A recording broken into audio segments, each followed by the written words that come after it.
कहता है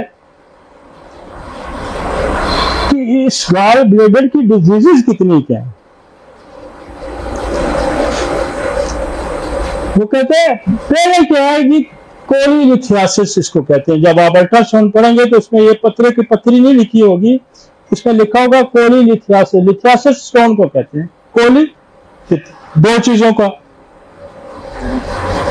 the microscopic crystal और large stone in the gall bladder. और होता यह है कि पहले क्या होता है कि ये गाढ़ा सा बनता है जिसको स्लज कहते हैं। फिर वो स्लज जैसे आपको यहाँ बारिश हुई, चिकन गाढ़ा हो गया, कीचड़ हो गया, गाढ़ा हो गया, फिर जब धूप लगती है वो सूखेगा तो वह क्या होगा, वो क्रिस्टल बन जाएगा। तो यही गाढ़ा पहले ये पतला था, फिर ये गाढ़े की शक्ल इख्तियार की। जब गाढ़े की शक्ल की इख्तियार की तो समझो अब स्टोन बनेगा। अक्सर लोगों को जब गॉल ब्लैडर आता है उसमें लिखा होता है स्लज, तो फिर समझो अगली मैन्युफैक्चरिंग होनी है, पथरी बननी है। कोलिसिस्टाइटिस, जहां सिस्टाइटिस आ गया, इसका मतलब यह है कि इन्फ्लेमेशन होगी। इन्फ्लेमेशन क्यों होगी? इन्फ्लेमेशन इसलिए होगी कि कई स्टोन ट्रेवल करके गॉल ब्लैडर की जो डक्ट है उसके अंदर घुस गया, फंस गया। अब वो कॉन्ट्रैक्ट कर रहे हैं, उसको मैसेज आ रहा है कि भाई भेजो। अगर स्टोन ने रास्ता बंद किया है और वो जोर लगा रहे हैं, वहां का जोर लगाते लगाते टिश्यू डैमेज हो गया, वो पेन और बढ़ गया। एक तो ऑब्स्ट्रक्ट हुआ तो दर्द भी होता है, और फिर जब उसने जोर तो फिर कोलिसिस्टाइटिस हो गया। कोलिसिस्टाइटिस होने की और वजह नहीं है। कोलिसिस्टाइटिस क्यों हो गया? तो यहां कोई बैक्टीरिया भी आ गया। अब जो आपका ये ध्यान में रखें कि एक अगर स्टोन है, वन स्टोन है, ये ध्यान में हमेशा रखें कि अगर वन स्टोन है तो फिर ये मैन्युफैक्चरिंग फॉल्ट क्या है? कोलेस्ट्रॉल का फॉल्ट है, ये बायोपिगमेंट का फॉल्ट। लेकिन स्टोन अगर छोटे छोटे हैं तो फिर समझो अंदर बैक्टीरिया है, उसको हम कहेंगे मिक्स स्टोन। उसकी मैं आगे जाके बात करूंगा। जहां बैक्टीरिया का उसके ऊपर ही क्रिस्टल बनना शुरू हो जाएगा, जो मैं किडनी में मैंने बताया था।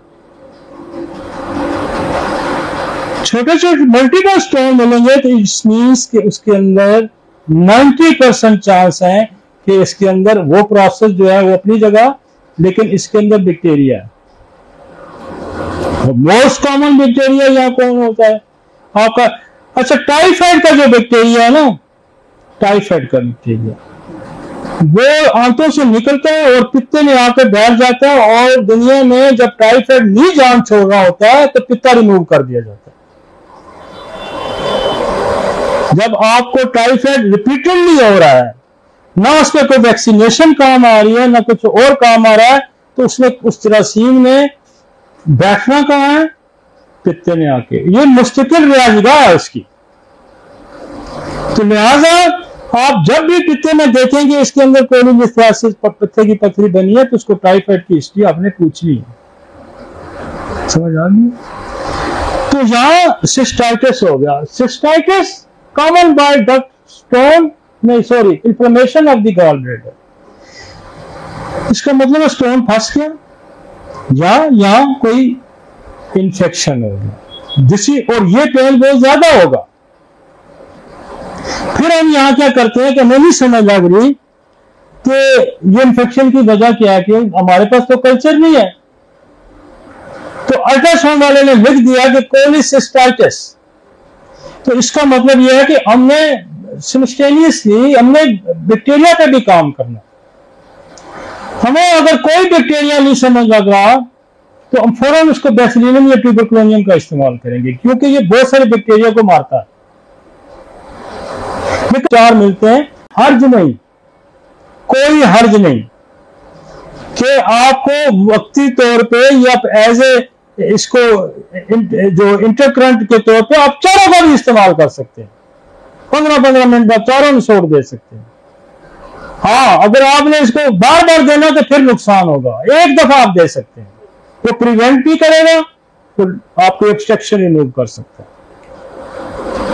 आप इकोलाई का इस्तेमाल कर सकते हैं, आप इंट्राकोकस का इस्तेमाल कर सकते हैं, लेकिन ये फिर बार बार नहीं इस तरह करना। ये भी मैं आपको इसलिए और 1 mg की एक डोज दे दें ताकि कोलिसिस्टाइटिस से हम निकलें।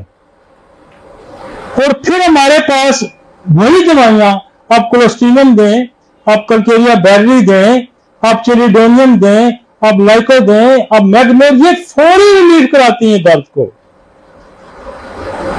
बहुत लोग डायस्कोरिया का भी इस्तेमाल करते हैं। मेरे यहाँ तो इतना, मुझे तो ये कोलोस्टीनम, चिलिडोनियम, लाइको, मैग्नोर देते हैं, 10-10 मिनट बाद सेटल हो जाता है।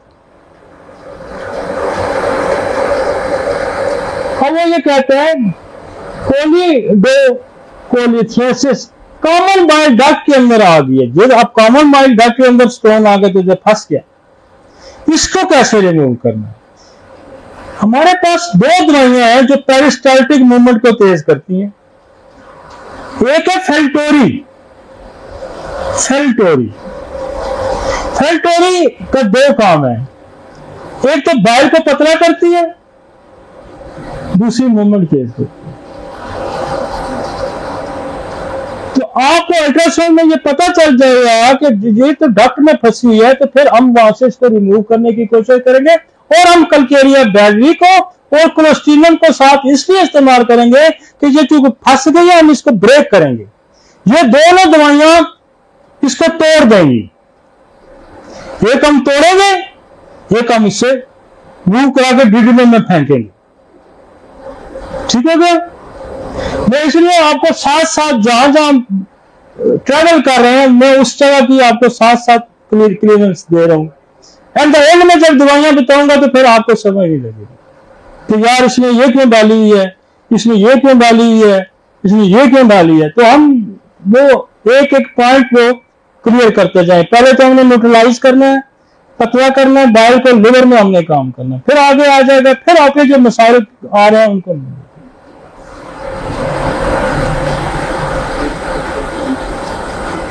उसके बाद वो कहते हैं बैररी डिस्किनेजिया। बैररी डिस्किनेजिया यह है कि motility disorder of the gall bladder. Gallbladder खुद उसकी वाल में कोई प्रॉब्लम आ गई, वो सही कॉन्टेक्ट नहीं कर रहा, वो मैसेज सही रिसीव नहीं कर रहा, वो अपना फंक्शन जो उसका है टैंकी का वो परफॉर्म नहीं कर रहा। तो फिर हमने गॉल ब्लैडर को स्ट्रेंथन करना। कैसे स्ट्रेंथन करना है? उसको कोलोस्टीनम देनी है, उसको चिलिडोनियम देनी है, उसको लाइको देनी है। ठीक है ना? अब यहाँ कोई और भी चीजें आगे सामने आएंगी। तो हमने गॉल ब्लैडर को स्ट्रेंथन करना है और ये दवाइयां गॉल ब्लैडर को स्ट्रेंथन करेंगे। आगे एक और नया डिजीज आ जाएगी, gallbladder perforation. A hole or opening in the wall of the gallbladder, acute, generalized, biliary, subacute, पुराने एक थोड़ा सा पीछे करें यहाँ पे, पेरिकोलिसिस्टिक, कोई एक्सिस बन जाता है और क्रोनिक। यहाँ ये होता है कि जहां ड्यूडलम से जाके हमारी कॉमन बाइल डक्ट और पैंक्रियाटिक डक्ट आके मिलती है, वहां ये होता है कि वो जगह जो है ना वो रप्चर होगी, सुराख बन गया किसी वजह से, प्रेशर से या किसी इंफेक्शन से, जिसको हम ये भी कहते हैं फिस्टुला। ठीक है? तो ये प्रोफरेशन, व्हाट इज द प्रोफरेशन? कि वहां कुछ इंफेक्शन हुआ और वहां पे कोई फिस्टुला बन गया, सुराख बन गया। तो हमारे पास जो सुराख बंद करने वाली, पहले तो हम उसको ट्रीट करेंगे कॉज को पकड़ के, जैसे हम सिलिशिया देते हैं, हम ग्रेफाइट देते हैं। सिलिशिया आपको वहां की इंफेक्शन को कम करेगी और उस सुराख को बंद कर देगी। एंटीबायोटिक प्ले करेगा ना, उधर जाएंगे तो एंटीबायोटिक देंगे वो, या वो सर्जिकल प्रोसीजर में जाएंगे तो हम क्या करेंगे, हम एंथ्रेक्सीनम बेसिलियम दे के सिलिशिया दे देंगे। एंथ्रेक्सीनम मैलिग्नेंसी को रोकती है, बेसिलियम इन्फेक्शन को रोकेगी, और सिलिशिया जो वहां मौजूदा हालात है उसको ठीक कर देगी। नहीं बनने दें। हाँ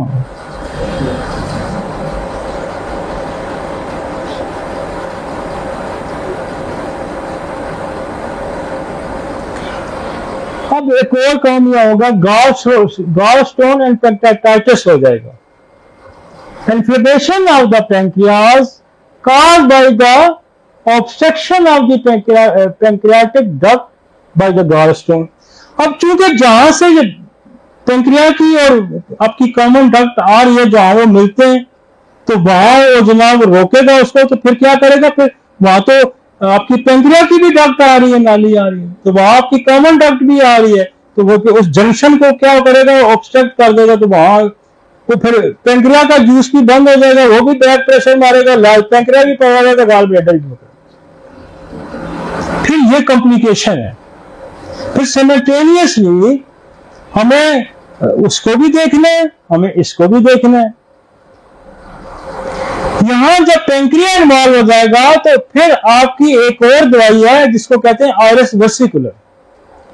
आयरस वेसिकुलर का काम है कि वो पैंक्रिया की सिक्रीशन को बहाल कराएगी, वो अपनी नाली को खोलने की कोशिश करेगी कि वो बैक प्रेशर, ये पैंक्रिया की जूस को तेज करेगी, और पॉसिबिलिटी है कि उस जूस को इंक्रीज करेगी और वहां जनाब आपका जो है ना रास्ता खोल दे। और साइमल्टेनियसली हम गाल ब्लैडर पे भी काम करेंगे स्टोन पे भी, कि वहां उसको कल्केरिया बैलरी, याद रखें कल्केरिया बैलरी एंड क्लोस्ट्रिडियम का रोल ये होगा कि ये उसको तोड़ेगी।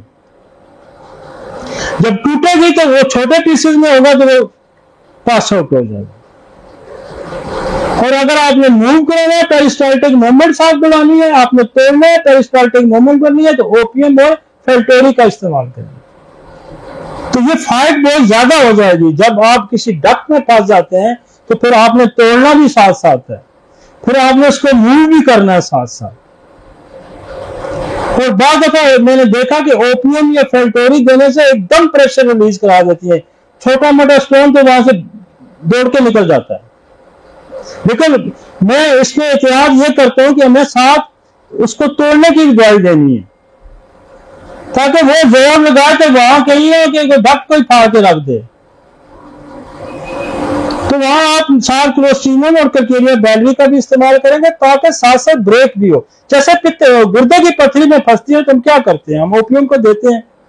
मैं अक्सर जब नाली में फंसती है मैं ओपियम देता हूं, साथ ही मैंने कल्केरिया रेनेलस दे देनी होती है, वो जोर लगाएगी, ये स्वाद तोड़ेगी। और हमने आधे घंटे में, 15 मिनट में, 20 मिनट में स्टोन वहां से निकालना होता है। और इस एरिया में जो स्टोन फंसता है वो एक दवाई से काम करती है, दैट इज साल्साप्रेला। तो पूरा मैकेनिज्म हम ड्रॉ करके चलते हैं, हम ऐसे नहीं चलते। और मैं यही वजह बता रहा हूं कि आप कह रहे हैं कि मैं पिते में, मैं चलिडोनियम में लगा, भाई खाक अल्लाह के बंदे, इसको समझ के प्रॉब्लम कहां है। तो अल्ट्रासाउंड के बगैर वाज़ेह नहीं होगा कि प्रॉब्लम कहां फंसा हुआ है, और हमने इसको कैसे मैनेज करना है। समझ आ रही है?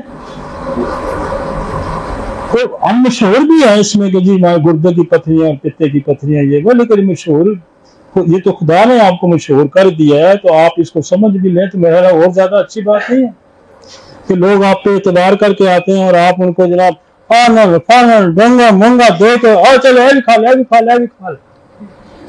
हमने आपको सारे कॉजेटिव फैक्टर बयान किए, मैन्युफैक्चरिंग से लेके, स्टोरेज से लेके, कॉम्प्लिकेशन सारी करके फिर हम चले। और जो ये इस तरह से देखेगा उसको फिर कोई मुश्किल। अब यहां क्या होता है, ना स्टोन होता है या पोलस बन जाता है, ग्रोथ हो जाती है। और ये ध्यान में रखें, ग्रोथ कौन कराएगा, बैक्टीरिया कराएगा। ग्रोथ होगी ना। और यहां एक और बड़ी बीमारी है जिसको अक्सर मैंने देखा है कि सर्जन पित्ते की पथरी समझ के ना इसको खोल देता है, इस एरिया को खोल देगा, यहां कार्सिनोमा पड़ा होता है। और कार्सिनोमा का जंक्शन आप जरा देखें, उसने लिवर को पकड़ा होता है, जो चौक है ना पूरा, साथ लबलबा लगा हुआ है, साथ गिडोई लगी है, साथ लिवर लगा हुआ है, तीनों चारों चीजों का जंक्शन पे वो बैठा होता है वो कार्सिनोमा। अब वो बेशुमार सर्जन जो है ना उसको जब ओपन करते हैं पेट को तो वो फिर रोक देते हैं, हाथ फिर जोड़ देते हैं। कोई भी समझदार सर्जन फिर इसको खोलता नहीं, तो कहते आप जाओ कैंसर का इलाज करो। और मैं आपको बताऊं कि हमने कई 100 पैंक्रियाटिक और इस जंक्शन के कैंसर हमने ठीक किए, कई 100। और ये हमेशा पहले आम सा अल्ट्रासाउंड वाला देखेगा ना उसको, वो कहेगा आपका तो पित्ते में पथरी है, क्योंकि वो वहां जहां स्टोन होगा वहां वेव्स मूव नहीं करेंगी, वहां सर्कुलेशन नहीं होगी। जब ट्यूमर भी होगा तो उसमें भी सर्कुलेशन नहीं होगी, तो कहेगा कि पित्ते में पथरी है। इसके लिए बकायदा स्कैन की जरूरत है ताकि पता चले कि दिस इज अ स्टोन और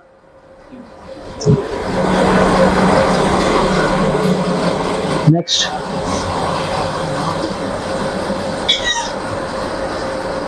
अब जो पोलिप्स है, पोलिप्स के लिए आपको फिर जाना पड़ेगा कार्सिनोसम, ट्यूबर, मेडोरिनम, क्लोस्ट्रीनम, यूं आना पड़ेगा। आप समझ आ गए? और पोलिप्स को ठीक करने के लिए आपके पास थूजा है।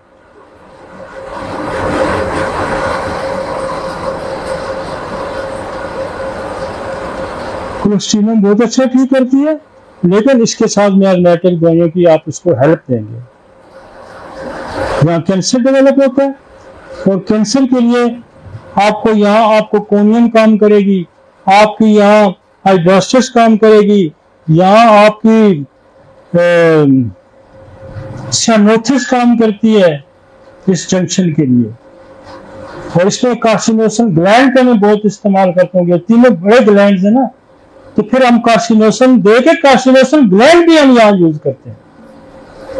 और इस पेन को बहुत अच्छा रोकती है जो इस जंक्शन का पेन होता है, that is the spongia. Spongia pancreatic pain को भी बहुत अच्छा रोकती है और इस जंक्शन के पेन को भी बहुत अच्छा। जहां पर आप दे सकते हैं कैडमियम फ्लोर, जो कैंसर पेन को रोकने वाली दवा है। जहां आप दे सकते हैं कांडोरेंगो।